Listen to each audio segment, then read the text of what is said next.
എന്തുവാടി ഇത്? ഒരു ചാക്ക് മെഡിസിൻസ് ഉണ്ടല്ലോ. അപ്പൊ കുറച്ച് കാര്യങ്ങൾ ഞാനിവിടെ വെച്ചിട്ടുണ്ട്.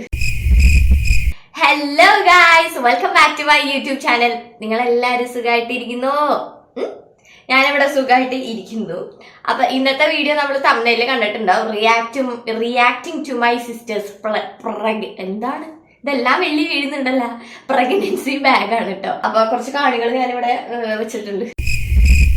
ആദ്യമായിട്ടാണ് നമ്മള് വ്ളോഗൊക്കെ എടുക്കുന്നത്. ഞാൻ നിർബന്ധിച്ച് എടുപ്പിച്ച്, നീ വ്ളോഗ് എടുക്ക്, എനിക്കൊരു കണ്ടന്റ് താന്നൊക്കെ പറഞ്ഞിട്ട് ഞാൻ അവളെ കൊണ്ട് വ്ളോഗൊക്കെ എടുപ്പിച്ച്. ദൈവമേ, വൈബ് തള്ളയാണോ ഈ വരുന്നത്? ഞാനൊരു മാരീഡ് ഒന്നും അല്ല. ഭാവിയിൽ നമുക്ക് ഇതൊക്കെ ആവശ്യം വരും. കുറച്ചൊക്കെ സാധനങ്ങൾ പാക്ക് ചെയ്യണതിന്റെയൊക്കെ എനിക്കറിയാം. മൊത്തത്തില് എല്ലാം എന്താണെന്നൊന്നും എനിക്കറിയില്ല. ഇനി വല്ലതും കാണാത്തതൊക്കെ ഉണ്ടെങ്കിൽ നമുക്ക് ഒരുമിച്ചിരുന്ന് കാണാം കേട്ടോ. എന്തൊക്കെ സാധനങ്ങളാണ് വെച്ചിട്ടുള്ളത് അതിന്റെ കംപ്ലീറ്റ് ഡീറ്റെയിൽസ് ഞാൻ ഡിസ്ക്രിപ്ഷനിൽ കൊടുക്കാം. അപ്പൊ ആവശ്യമുള്ളവർക്ക് അത് യൂസ്ഫുൾ ആയിരിക്കും എന്തായാലും. പിന്നെ നമ്മുടെ ചാനൽ ആദ്യമായിട്ട് കാണുന്നവരുണ്ടെങ്കിൽ സബ്സ്ക്രൈബ് ചെയ്യാൻ മറക്കരുത്. വീഡിയോ ലൈക്ക് ചെയ്യുക, ഇഷ്ടപ്പെട്ട ഷെയർ ചെയ്തൊന്ന് സഹായിക്കാം. ബെൽ ബട്ടൺ ഒക്കെ അങ്ങനെ കൊടുക്കും. ആദ്യം നമുക്ക് വീഡിയോ കാണാം. ഓക്കെ. ഹലോ ഗായ്സ്, എന്റെ അനിയത്തി പറയണ പോലെ അപ്പൊ ഞങ്ങൾ ഇന്ന് ഹോസ്പിറ്റൽ ബാഗ് പാക്ക് ചെയ്യാണ് ബേബിയുടെ. പക്ഷെ ഇന്ന് ഫുൾ സാധനങ്ങളില്ല. പക്ഷെ ഞാൻ വിചാരിച്ചു ഉള്ള സാധനങ്ങളൊക്കെ ഒന്ന് അയൺ ചെയ്ത് സ്റ്റീം ചെയ്ത് വെക്കുക. അത് കഴിഞ്ഞിട്ട് ലാസ്റ്റ് അവൾ എന്നോട് പറഞ്ഞത് പെട്ടി തുറന്നിട്ട് അതിലെന്തൊക്കെ ഉണ്ടെന്ന് കാണിക്കാനാണ് അവള് പറഞ്ഞത്. അപ്പൊ പറഞ്ഞ പോലെ തന്നെ അവള് ചെയ്തിട്ടുണ്ട്. ഞാൻ ഭീഷണി പിടിച്ച് വെച്ചേക്കണേ, എനിക്ക് വേണം. ഞാൻ കുറെ നാളെ അവളെ പിന്നാലെ എന്നിട്ട് പ്രഗ്നൻസി ബാഗ് പാക്ക് ചെയ്തോ ചോദിച്ചു വെച്ചേക്കും. അപ്പൊ പാക്ക് ചെയ്ത ബാഗ് നമുക്ക് കാണാം. ഞാൻ ഇന്ന് വിചാരിക്കുന്ന ബേബിയുടെ ഡ്രസ്സുകളും കാര്യങ്ങളൊക്കെ ഒന്ന് ചെറുതായിട്ട് സ്റ്റീം ചെയ്ത് വെക്കുക. അപ്പൊ അത്രയും പണി കഴിഞ്ഞല്ലോ. പിന്നെ നമുക്ക് എപ്പോൾ വേണമെങ്കിലും പ്രസവിക്കാൻ ഉള്ളൊരു മൂഡായിട്ടാണ് നിൽക്കണത്. സ്റ്റീമിങ് ചെയ്തുകൊണ്ടിരിക്കുന്നു. ബേബി ഈ ഒരു സൈസ് ഉണ്ടാവും എന്നുള്ള പ്രതീക്ഷയിലാണ് ഞാൻ ഈ ഡ്രസ്സുകളൊക്കെ വാങ്ങിച്ചത്. അപ്പോൾ നോക്കാം എന്തായാലും. ഓക്കെ, ആദ്യം ഒരു ഇൻട്രോ വന്നതാ തോന്നുന്നുണ്ട്. ബേബിയുടെ ഡ്രസ്സുകള് സ്റ്റീം ചെയ്ത് വെച്ചേക്കണ്. എന്തുവാ സംഭവം എന്ന് എനിക്കറിയില്ല. പെട്ടിന്നാണോ എടുത്തതെന്നും ഞാൻ കണ്ടില്ല. ഇതാണ് ശരിക്കുള്ള വ്ളോഗ് എന്ന് തോന്നുന്നു. നമുക്കൊന്ന് പ്ലേ ചെയ്ത് നോക്കാം. ഫുള്ളിനെ കാണണ്ട ആ കള്ളിയുടെ ഉള്ളില് ഈ പെട്ടിയും കാണില്ലേ? ആ മഞ്ഞ പട്ടിയുണ്ട്, പെട്ടി ഉണ്ടല്ലോ, ജിഷവ മേടിച്ചതാണ്. അതേ പറഞ്ഞിട്ടാണ് അമ്മ ആ പെട്ടി എടുത്തോണ്ട് പോയത്, ഹാൻഡ് ബാഗ് ആയിട്ട്. അപ്പൊ ഇന്ന് ഹോസ്പിറ്റൽ ബാഗിന്റെ അൺബോക്സിംഗ് ആണ് ഞാൻ ഇവിടെ കാണിക്കാൻ പോകുന്നത്. ആദ്യം എന്റെ ഹാൻഡ് ബാഗിൽ ആവശ്യമുള്ള ഇതിലെന്റെ പേഴ്സ്, ഷുഗർ ടെസ്റ്റ് ചെയ്യാനുള്ള സാധനം, പിന്നെ മെഡിസിൻസ്, പിന്നെന്താ അവിടെ കൊടുക്കാനുള്ള എന്തുവാടി ഇത്? ഒരു ചാക്ക് മെഡിസിൻസ് ഉണ്ടല്ലോ. ഷുഗർ ടെസ്റ്റ് ചെയ്യാനുള്ള സാധനം. ഇവള് 2 ദിവസം മുമ്പ് ഷുഗർ കുറഞ്ഞിട്ട് ഒന്ന് തല ഇറങ്ങുകയൊക്കെ ചെയ്ത്. അത് കാരണം ഹാൻഡി ആയിട്ട് ഷുഗർ ടെസ്റ്റ് ചെയ്യാൻ വേണ്ടി വെച്ചേക്കാം. ബേബി കാരിയിങ് ആയപ്പോ വന്നതാട്ടോ ഷുഗർ. ബേബി പുറത്തേക്ക് വന്നപ്പോഴേക്കും അവളുടെ ഷുഗർ ഒക്കെ പോയി, വന്നു. അത് പോയി. അപ്പൊ പ്രഗ്നന്റ് ആവണവർക്ക് അങ്ങനത്തെ ചില ഹോർമോണൽ ചേഞ്ചസ് ഒക്കെ വരുമ്പോ ഷുഗർ ഒക്കെ വരും. അപ്പൊ കയ്യില് സാധനങ്ങളൊക്കെ എടുത്ത് വെച്ചിട്ടുണ്ട്. മുടക്കേ ഇത്ര ഉള്ളൂ ഈ ബാഗിന്റെ ഉള്ളില്. ഗൈസ്, ആ ബാഗിനുള്ളിൽ ലിപ്സ്റ്റിക് ഇല്ല. എനിക്ക് ഞെട്ടലായി പോയി. അല്ലെങ്കിൽ അവളെപ്പോഴും ലിപ്സ്റ്റിക് എടുത്ത് തേക്കണതാണ്. ഇനി പ്രഗ്നന്റ് ആയതുകൊണ്ടാണോ എന്ന് എനിക്കറിയില്ല. അതൊരു വലിയ എന്താടിയത്? ലിപ്സ്റ്റിക് ഇല്ലേ നിനക്ക്? പിന്നെ ഈ ബാഗാണ് എന്റെ അനിയത്തി അൺബോക്സ് ചെയ്ത് കാണിക്കാൻ പറഞ്ഞത്.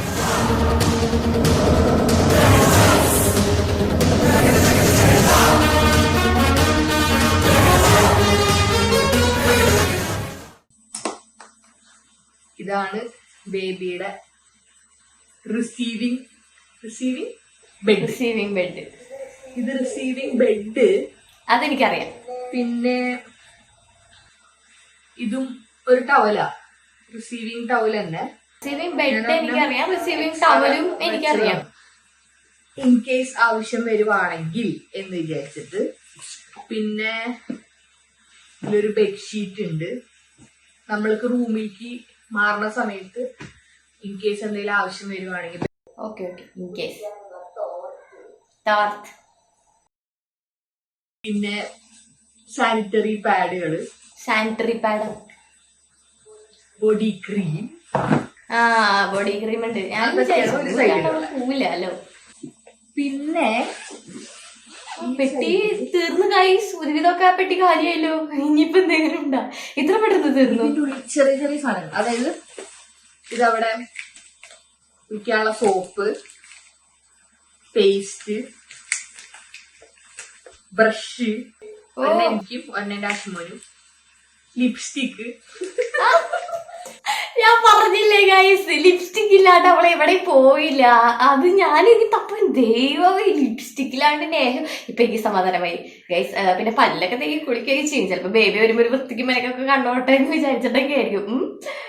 ചീർപ്പ്, ടിഷ്യൂ പേപ്പേഴ്സ്, ഇതൊക്കെ ഹോസ്പിറ്റലിൽ ഉണ്ടാവും. എന്നാലും ഞാൻ ഒരെണ്ണം എക്സ്ട്രാ ഓണാണ്. പിന്നെ ഇതിലൊരു റിസീവിങ് ടവൽ തന്നെ, പക്ഷെ ഇത്തിരി കൂടി കട്ടി കുറഞ്ഞ ടവല്. ഇനിയിപ്പോ ഏതാണോ കംഫർട്ട് എന്നൊന്നും പറയാൻ പറ്റില്ലല്ലോ, അപ്പൊ അത് തന്നെ ഓക്കെ. റിസീവിംഗ് ടവൽ അവളെ എക്സ്ട്രാ എടുത്ത് വെച്ചിട്ടുണ്ട്. അതായത് കംഫർട്ടിന് വേണ്ടി എക്സ്ട്രാ എടുത്ത് വെച്ചിട്ടുണ്ട്. അതെ. പിന്നെ ഇതിൽ കുറച്ച് കുഞ്ഞു കുഞ്ഞു ടവൽസ്, നമ്മ നാട്ടിൽ നിന്ന് കൊണ്ടുവന്നാണ് കുഞ്ഞു കുഞ്ഞു ടവലുകള്. പിന്നെ ഇത് ഒരു മസ്ലിൻ ക്ലോത്ത്, തുടപ്പിക്കാനോ അങ്ങനെ എന്തെങ്കിലുമൊക്കെ ആവശ്യം വരുവാണെങ്കിൽ അങ്ങനെ. മസ്ലിൻ ക്ലോത്ത് എന്നാണ് പറയാ. അത് നാട്ടിൽ നിന്ന് തന്നെയാണ് മേടിച്ചത്. ഭയങ്കര ബേബിക്ക് നല്ല ക്ലോത്ത് ആണെന്നാണ് ഞാൻ അറിഞ്ഞത്. ഞാൻ ആ സമയത്താണ് ആദ്യമായിട്ട് കേൾക്കണേ കേട്ടോ, മസ്ലിൻ ക്ലോത്ത് എന്ന് പറഞ്ഞൊരു ക്ലോത്ത് ഉണ്ട് ബേബിക്ക് ആയിട്ടുള്ളത്. പിന്നെ ഇത് ബേബിയുടെ ഡൈപ്പേഴ്സ് ഓൾറെഡി ഹോസ്പിറ്റലിൽ തരുന്നാണ് പറഞ്ഞത്. പക്ഷെ എന്നാലും ഞാൻ കുറച്ച് എക്സ്ട്രാ കയ്യിൽ വെച്ചു എന്നുള്ളൂ, എന്തെങ്കിലും ഇൻ കേസ് ആവശ്യം വരുവാണെങ്കിൽ. പിന്നെ ഇത് വെറ്റ് വൈപ്സ്, ഫ്ലേവേഴ്സ് ഒന്നും ഇല്ലാത്ത, മണമൊന്നും ഇല്ലാത്ത വെറ്റ് വൈപ്സ്.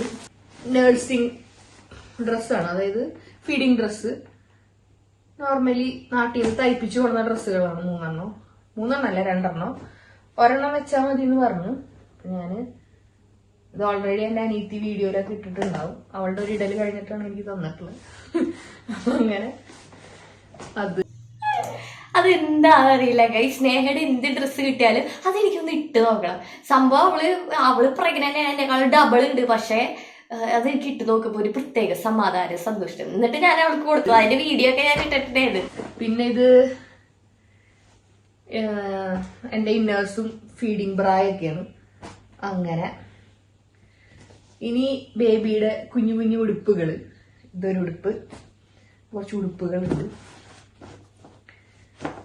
ഞാനത് പല സൈസിലെ ഉടുപ്പുകളാണ് വാങ്ങിച്ചിരിക്കണത്. നമുക്ക് പറയാൻ പറ്റില്ലല്ലോ ബേബി ഏത് സൈസാണ് എങ്ങനെയാണെന്നൊന്ന്. അപ്പൊ 2-3 സൈസിൽ ഉടുപ്പുകളുണ്ട്, കുഞ്ഞു കുഞ്ഞു ഉടുപ്പുകള്. പിന്നെ ഇവിടെ നല്ല തണുപ്പാണ്, അത് കാരണം ഇങ്ങനത്തെ ഡ്രസ്സൊക്കെ വാങ്ങിച്ചേ. ഇവിടെ നല്ല തണുപ്പുള്ള അന്തരീക്ഷല്ലേ, അങ്ങനെ. പിന്നെ ഇത് ബേബിയുടെ ക്യാപ്പുകള്, പിന്നെ കയ്യിലിടാനുള്ള സോക്സ്, അങ്ങനത്തെ സാധനങ്ങളൊക്കെ ഇതിന്റെ ഉള്ളില്. അങ്ങനെയൊക്കെയാണ് എന്റെ ഹോസ്പിറ്റൽ ബാഗിലുള്ള കാര്യങ്ങള്. അപ്പൊ ശരി, ആവശ്യത്തിനുള്ളത് മാത്രം അവള് പാക്ക് ചെയ്തിട്ടുള്ളൂ. എക്സ്ട്രാ ആയിട്ട് കാണാണ്ട് എന്റെ മനസ്സ് ഇതില്ലേ എന്ന് വിചാരിച്ചത് ആ ലിപ്സ്റ്റിക് മാത്രമായിരുന്നു. പ്രഗ്നന്റ് ആയിട്ടുള്ള ആൾക്കാർക്ക് ഇടാൻ പറ്റിയ ലിപ്സ്റ്റിക് വേറെ ഉണ്ട് കേട്ടോ. അപ്പൊ അങ്ങനത്തെ സാധനമാണ് അവള് യൂസ് ചെയ്തേക്കണം. അതെന്റെ അടുത്ത് മുമ്പ് പറഞ്ഞിട്ടുണ്ട്, ഞങ്ങൾ മുമ്പ് സംസാരിച്ചത്. അതായത് പ്രഗ്നന്റ് ആയിട്ട് മാക്സിമം ഇടരുത്, പക്ഷെ ഇടാനിടയ്ക്ക് നമുക്ക് പൂതിയൊക്കെ തോന്നുമ്പോ ഇതിന് വേണ്ടിയിട്ട് ഒരു ലിപ്സ്റ്റിക് ഒക്കെ ഉണ്ടെന്ന്. അതും എനിക്കൊരു പുതിയ അറിവ് തന്നെയായിരുന്നു. അപ്പൊ അതൊക്കെയാണ് അവള് വെച്ചേക്കണേ. ഒരു കുഞ്ഞി പാക്കിംഗ് വീഡിയോ ഒന്ന് പെട്ടെന്ന് തീർന്നു ഗൈസ്. ഇനിയാണ് മോനെ നേഹ കുഞ്ഞാവൊക്കെ ആയിട്ട് നമ്മളിവിടെ കാത്തിക്കാണ്. വാവയായിട്ട് വരുമ്പോ വാവനെ കാണാനൊക്കെ എനിക്ക് സത്യം പറഞ്ഞാൽ കുത്തിയായിട്ട് വയ്യ ഗൈസ്. അപ്പൊ ഈ കുഞ്ഞി വീഡിയോ നിങ്ങൾക്ക് ഇഷ്ടപ്പെട്ടു എന്നുണ്ടെങ്കിൽ ലൈക്ക് ചെയ്യുക, ഷെയർ ചെയ്യുക, സബ്സ്ക്രൈബ് ചെയ്യുക. അടുത്ത വീഡിയോയിൽ കാണും വരെ ബൈ.